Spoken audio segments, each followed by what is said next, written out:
Friends welcome to another new video. तो माद्रासा service कमिशনের আরো একটি নতুন ভিডিওতে প্রত্যেককে স্বাগত জানাই। বিশেষ করে মাদ্রাসা সার্ভিস কমিশনের যারা ফার্স্ট এসএলএসটি 2010 সালে গ্রুপ ডি পরীক্ষা দিয়েছিলেন, প্রিলিমসে পাস করেছেন এবং মেন্স পরীক্ষাতে অনেকে পাস করেছেন। প্রিলিমসে পাস করেছেন প্রায় 73,000-এর অনেকটাই বেশি, তার সাথে 24,000 ক্যান্ডিডেট যারা মেন্সেও পাস করে রয়েছেন তাদের কিন্তু আর নতুন করে পরীক্ষা দিতে হচ্ছে না। কিন্তু যারা প্রিলিমসে পাস করে রয়েছেন তাদের কিন্তু একটা রিটেন এক্সামিনেশন দিতে হবে এবং সেই রিটেন এক্সামিনেশনটা হতে চলেছে আগামী 1 সেপ্টেম্বর 2024।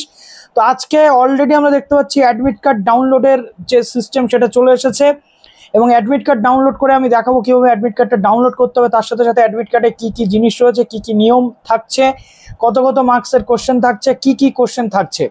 তো যারা নতুন আছেন অবশ্যই চ্যানেলটিকে সাবস্ক্রাইব করে পাশে থাকা বেল আইকনটি ক্লিক করে দেবেন যাতে সব তথ্যগুলো আপনার টাইম এখান থেকে পেয়ে যান। এবং এরপর স্কুল সার্ভিস কমিশন বা মাদ্রাসা সার্ভিস কমিশন রিলেটেড বা কলেজ ইউনিভার্সিটি অ্যাডমিশন রিলেটেড সমস্ত রকম তথ্য পাওয়ার জন্য আমাদের চ্যানেলের সাথে জুড়ে থাকুন।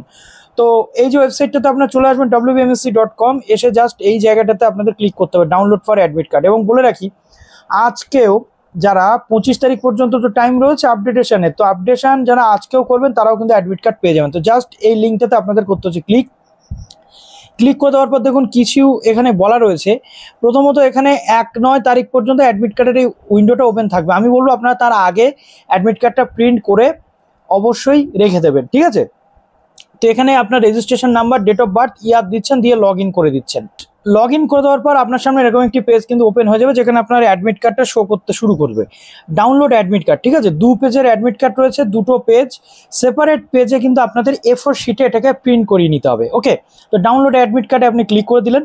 ডাউনলোড অ্যাডমিট কার্ডে ক্লিক করে দেওয়ার পর আপনার সামনে এরকম একটি পেজ কিন্তু ওপেন হয়ে যাবে যেখানে আপনি আপনার এই যে অ্যাডমিট কার্ডটা ডাউনলোড করেছেন তার পুরো ডিটেল কিন্তু দেখতে পাবেন। দেখুন এখানে আমি আপনাদের পুরো ডিটেলটা দেখিয়ে দিচ্ছি যে কোথায় সিট পড়েছে, কি বৃত্তান্ত, সেন্টার অফ দ্য এক্সামিনেশন, পুরো ডিটেল আপনি এই যে সেকশনটা রয়েছে এই সেকশনে পেয়ে যাবেন যে সেন্টার ফর এক্সামিনেশন কি রয়েছে। ওকে, তো জাস্ট একটু নিচে আপনাদের চলে আসতে হবে। একটু নিচে চলে আসার পর দেখুন এখানে ডেট বা কি রয়েছে। দেখুন সেন্টার ফর এক্সামিনেশন এটা অ্যাডামাস ইউনিভার্সিটিতে পড়েছে। এখানে ইনভিজিলেটর সিগনেচার করবেন। এই পেজে আপনাদের কিন্তু কোনো করণীয় কিছু নেই।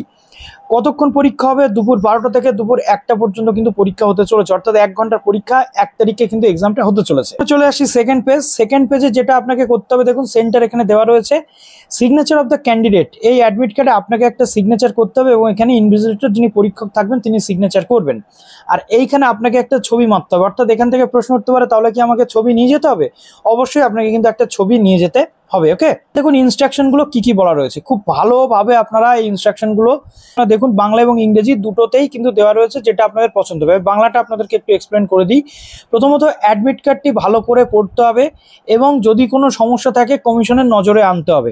অ্যাডমিট কার্ড ছাড়া পরীক্ষা কেন্দ্রে আপনি প্রবেশ করতে পারবেন না।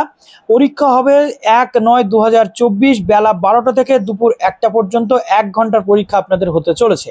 পরীক্ষা শুরুর 1 ঘন্টা আগে আপনার পরীক্ষা কেন্দ্রে রিপোর্ট করতে হবে। অর্থাৎ 12টা থেকে পরীক্ষা হলে আপনাকে 11টার মধ্যে পরীক্ষা কেন্দ্রে গিয়ে রিপোর্ট করতে হবে। আর 30 মিনিট আগে পরীক্ষার যে ঘর বা হল সেটা খোলা হবে। আর 15 মিনিট আগে আপনাকে বসে যেতে হবে কোথায়? 11টা 45-এর মধ্যে আপনাকে গিয়ে কিন্তু ঘরে বসে যেতে হবে। নেক্সট যেটা রয়েছে সেটা হচ্ছে পরীক্ষা কিন্তু 5 মিনিট আগে আপনার উত্তরপত্র যেটা রয়েছে সেটা আপনাকে কিন্তু বিতরণ করা হবে এবং পরীক্ষা শুরু হবে ঠিক 12টার সময়। পরীক্ষা কেন্দ্রে ঢোকার পর আপনাকে উত্তরপত্রে, যেমন প্রশ্নপত্র এবং উত্তরপত্রে অর্থাৎ অ্যান্সার বুকলেট বা কোশ্চেন বুকলেটে আপনার নাম, পরীক্ষা কেন্দ্রের নাম, রোল নাম্বার, রেজিস্ট্রেশন নাম্বার এবং অন্যান্য সমস্ত বিবরণ কিন্তু দিতে হবে।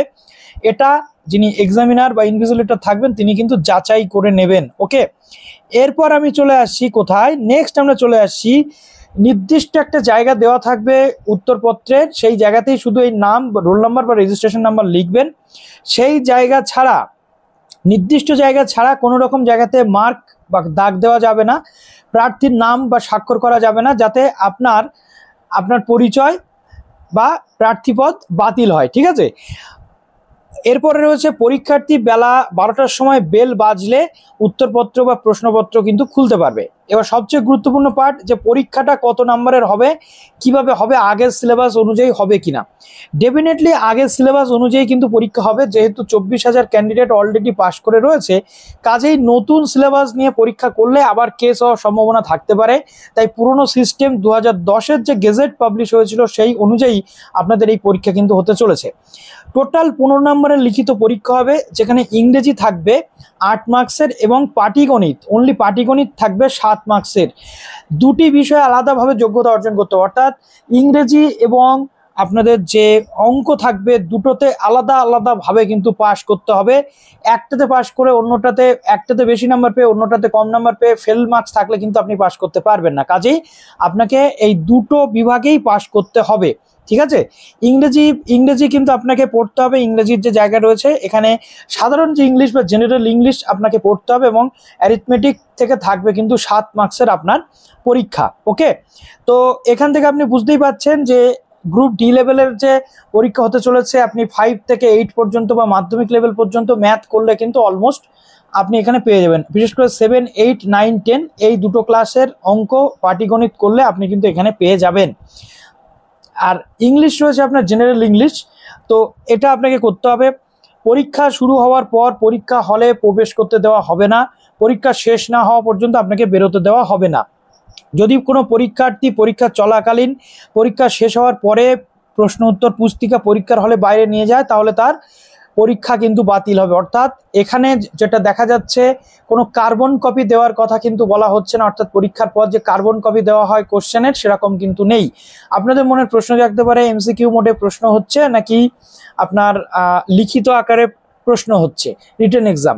তো এখানে দেখুন এমসিকিউ আলাদা করে কিন্তু কিছু বলা নেই। আর 15 নম্বরের পরীক্ষার জন্য যদি 1 ঘন্টা টাইম দেওয়া হয়, তাহলে এখানে আপনাকে বুঝে নিতে হবে যে এখানে কিন্তু ব্রড অ্যান্সার বা বড় কোশ্চেন বা এখানে আপনাকে লিখতে হবে ডেসক্রিপটিভ টাইপের কোশ্চেন কিন্তু বা পরীক্ষা কিন্তু আপনার হতে চলেছে। সুতরাং সেই রকমভাবে প্রস্তুতি আপনি নিয়ে যাবেন। এরপর যদি আরও কিছু তথ্য পাই আপনাদের সঙ্গে আমি শেয়ার কিন্তু করে দেব, ঠিক আছে। এবার দেখুন পরীক্ষার্থীরা ভিতরে যে জিনিসগুলো নিয়ে যেতে পারবেন সেটা হচ্ছে গ্রুপ ডি এর আপনাদের প্রথম কথা অ্যাডমিট কার্ড নিয়ে যেতে হবে। আর যেটা করতে হবে সেটা রঙিন ছবি বা একটা কালার ফটোগ্রাফ নিয়ে যেতে হবে, আর একটা কালো বা 2-3টে কালো বল পেন আপনি নিয়ে যেতে পারেন।